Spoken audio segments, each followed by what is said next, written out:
Драги зрители, чувствам се вече като в клас, в час, а не в студиото на ПИК телевизия, защото при мен е учител по български език и литература. Най-важното, с което трябва да започнем и с което сме закърмени, и надявам се това винаги да бъде голяма ценност за всички нас. Премиерата ви в студиото на ПИК телевизия започва. О, колко ви благодаря, това е за господин Илиев. Чудесно. Обичам цветята.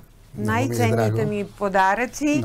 Благодаря ви, и така ми се иска да го оставя, да се вижда. Христо, нали нямаш нищо против? Да. Хем, такъв аромат се разнася. Благодаря ви, драги зрители. Господин Илия Илиев е преподавател в 55-то столично училище. Учителю, преди няколко дни премина най-светлия, най-красивия, най-българския, най-вълнуващия празник, 24 май. Къде бяха учителите? Някак сякаш скрити, подценени. Защо така? Голяма част от учителите, може би повлияни от лошото време, не излязоха, но по принцип би било добре българският учител да взема по първите редици, когато има манифестации, да бъде начело на колоната или при тържества и така нататък.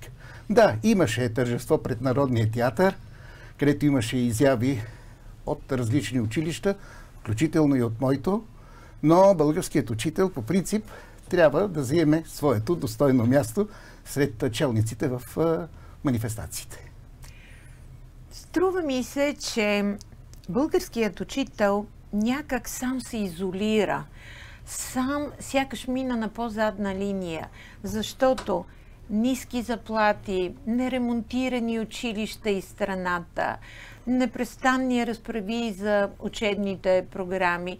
Нямате това самочувствие в днешния ден, както имаха моите учители. Но и учениците ви не са така уважителни, както ние бяхме. Да прекъснем учител в час, да го обидим, да ударим съученик. Абсурдно беше. Как изглежда българското училище в днешния ден? Ами училището изглежда така, както всички други институции. Искам да ви кажа, че българският учител има самочувствие. Защото когато застане пред учениците и преподава материала, той има самочувствие. Учениците го усещат. Също така и авторитет. Но възпитанието, за което вие казахте, може би трябва да го търсим малко на друго место. Това е в семейството. Семейството е онази институция, първа институция, която трябва и която е призвана да покаже на детето, че то отива там в училището, да се учи, да се образова, да познава нещата и вече да бъде готово за живота. Защо е тази агресия от децата? Защо е това безпокойство, тревожност, което показват непрекъснато? Какво не им достига? Какво не прави щастлив животът им? Откровено да ви кажа, мисля, че българските деца са задоволени, да не кажа и презадоволени. Но може би някои неща, като да кажем, средства за масова информация, респективно телевизията. Би следвало по нея, да има повече български филми. Би следвало да има програми с българска тематика. И в тези неща, по принцип, ученика ще може да види и още по-задълбочено българските ценности, които са ни помогнали да оцелеем през вековете. Вчера в кино Влайкова Оле Ковачев и Момчил Карамитев, който наскоро беше събеседник в студиото на ПИК телевизия, показаха документалния филм "Апостол, силата на духа". Много вълнуващ, много красив филм. Аз мятам, че Апостол Карамитев е най-великият български актьор за всички времена. И там ставаше дума и за българския дух, и за това как съпругата му, Маргарита Допаринова, го е учила правилно да произнася думите, да се справи с бургаския си диалект. И си казах две неща. Защо вече не е ценност да се говори правилен български език, да се пише на правилен български език, даже напротив, известни журналистки, актриски, общественички, смятат, че е правилно във Фейсбук да не се използват препинателни знаци. Да, и главни букви, и защо, хайде набързо да се изразим. И второто беше прекрасни, мили, благородни хора, на години между 70 и 80 бяха публиката. Няма ги малките, младите, защото те са в ТикТок. Те не са в Киновлайкова. Обществената телевизия, която и съпродуцент на този филм, кога разказа и показа за тези творци, които са в съкровищницата на нашия национален дух? Няма. Аз пак казах, че това зависи от семейството. Пак казах, че зависи от семейството. Напълно съм съгласна с вас. И ако по 12 часа се разхождат из дискотеките и по улиците на София, поне аз това виждам, но и страната е така, няма друг да е виновен. Не е държавата виновна.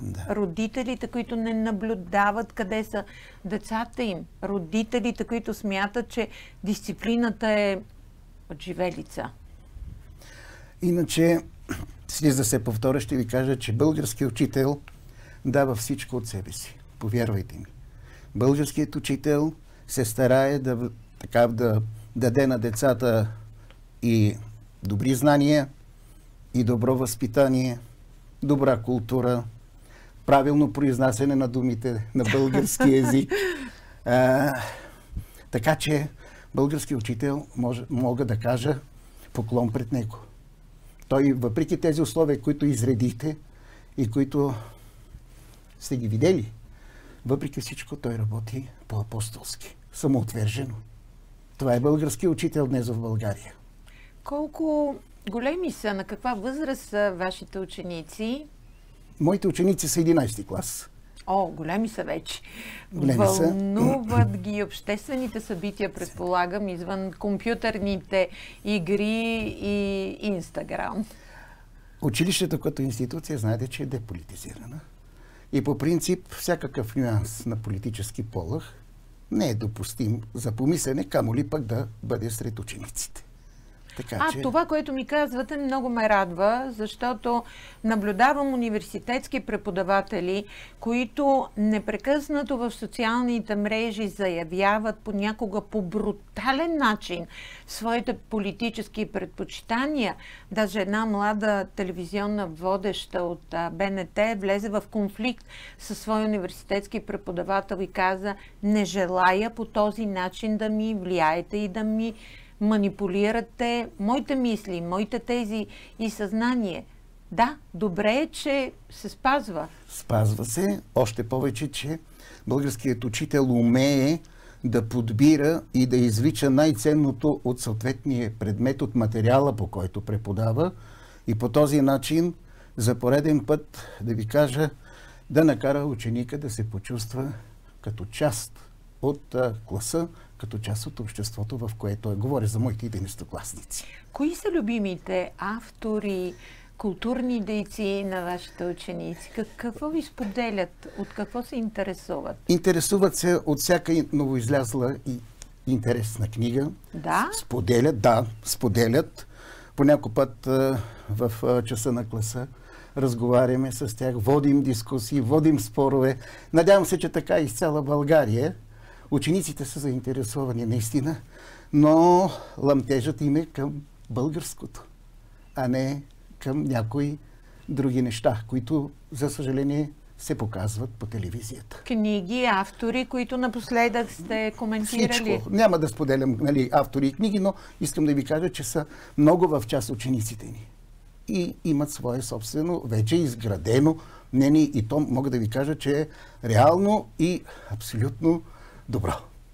Вашите ученици, специално те, Как възприемат идеята, която, уви, за пореден път раздели българското общество на неравни половини, тъй като се видя, че демонстрацията срещу предложението на просветния министър да се изучава религия и добродетели в училище беше маломерна, докато шествие с няколко десетки хиляди души мина през София в желанието да покажа, че религия и добродетели е дисциплина, която те биха искали за своите деца.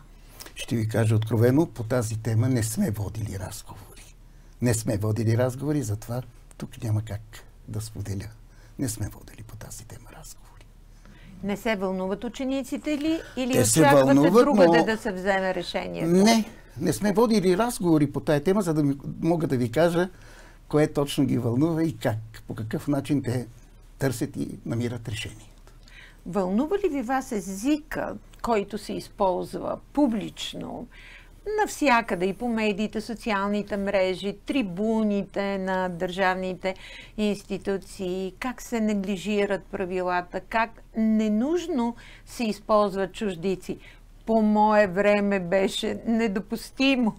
Започнала съм работа като стажант журналистка във вестник Труд да се използват чуждици. Да, някои от тях вече не е възможно да не бъдат употребявани, защото нямат аналог в български език. Модернизирането на техника, технологии, комуникации го предизвиква. Гледам, че сте благ човек, така ми приличате, с честни сини очи, но признайте си, какво най-много ви дразни, предизвиква гняв у вас, когато се обижда български език? Всичко. Всичко. Не мога да го разделя. Но наистина се дразня. И не само аз. Старая се да го вменя и учениците. Да им внуша.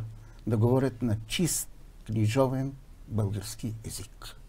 Понякога, в някои от часовете, нарочно изговарям някои думи, веднага се вдига ръката, провокирам ги, за да видя дали са в час, а те наистина са в час. Но това се отнася за всички учители, мога да ви убедя. Учителите говорят на чист книжовен език. А кой е чистият книжовен език? Наскоро запита един политик, който ужасно ме дразни с диалекта си, твърдейки, че всъщност в диалектите е цветистостта, солта и пипера на българския език. Значи има език за общуване, това е българският език, който е официален, знаете, според Конституцията на Република България. Този език се изучава в институтите, университетите, колежите. Това е езика всъщност. Правилният изговор на думите, липсата на диалекти, липсата на жаргони, липсата на чуждици и така нататък. Когато може някоя българска дума, прекрасна дума, да се каже, а не да бъде заменена от чуждица, това също е дразнещо. Съгласна съм с вас, но някак се смята вече за ретро. Да, изненадвате се, но в нашите среди е така. И дори когато пиша във Фейсбук възмутена, че се мека, ека, да, ми пишат ти какво езикова полиция ли си? Моите уважения към вас. Вие сте и вие радетел за чистия български език. Наистина, не е полицейско това. Това си е наистина жажда да си запазим правоговора и респективно правописа на нашия език. Щом преподавате в 11 клас, това означава, че съвсем скоро пилетата ще отлетят от гнездото. Мъчно и ще... Сигурно всеки випуск така ви води до тъга, но и до радост, че сте ги отгледали, за да тръгнат по своя път. Къде биха искали да следват или с какво биха искали да се занимават вашите ученици? Какво споделят? Споделяли сме още в 10-ти клас и за радост в 11-ти клас мнението ни им се е променило. Някои от тях искат да поемат по пътя на журналистиката. Браво. Някои искат да поемат по пътя на медицината. Някои искат да поемат по пътя на компютърните дейности. До тук няма изненада. Няма изненада. Аз се мъча така деликатно и дискретно и същевременно право коме в очите да им кажа, че за мен учителството също е благородна професия. Защото всички професии са благородни. Няма и няма по-малко. Така че имам 2 ученички, които казаха, че ще следват педагогика. 2 от колко? От 26. Не е във ваша полза резултатът. А къде биха предпочели да учат? В България ли или в чужбина? На този въпрос отговор не мога да ви дам, защото учениците от 11 клас имат собствено мнение и някои неща си ги пазят за себе си. Да бъдем със собствено мнение. Това е, именно, което искам да запомнят нашите зрители от разговора ни с господин Илия Илиев, преподавател по български език и литература от 55-то столично училище. Благодаря ви. И аз ви благодаря. Драги зрители, с това приключва днешното ни предаване. Благодаря ви за вниманието. Казвам ви довиждане. Четете информационна агенция ПИК. Дойдоха интересни публикации преди малко и изявление на председателя на Комисията за защита на потребителите, както и анализ на Фискалния съвет, защото за каквото и да си говорим, сега деликатната, скандална и превърната от някого като тъпан за политическа изява тема е България и еврото, България и еврозоната. Четете, за да знаете повече. Благодаря ви за вниманието. Довиждане!